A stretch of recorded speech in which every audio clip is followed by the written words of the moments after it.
in the court to harass other people. Case in point, the photographer that was in Canada who supposedly ran over Ryan Reynolds. Turns out it was a total lie, but they used the court system to totally destroy him, and he lost everything.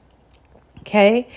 So this is where I come back to that Hollywood conspiracy. If we all know this is going on in Hollywood, and we don't want the repercussions of Blake Lively and Ryan Reynolds, because clearly they have no bounds anywhere, right?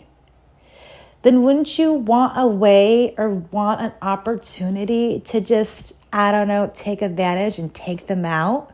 Kind of like what Blake Lively and Ryan Reynolds did to Wayfair.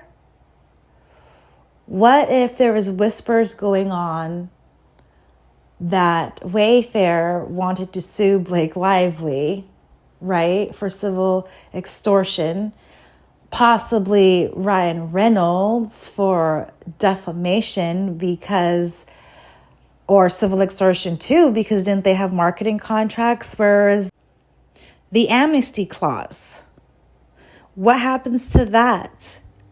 Isn't there some repercussion for bad mouthing your own employer or your own person who you're contracted against? So if we're all sick of, Ryan and Blake and their antics, and someone saw an opportunity as far as going after them in court, and there's somehow a connection between Hollywood and the court, maybe it's the other way around. Maybe Hollywood is secretly against Blake, and they're using the judge to be overly nice to set her up, right? Because if Blake loses, she's going to have to pay all of that money. And they're out of money because sounds like they're tied up in multiple lawsuits. So then you're going to pay what?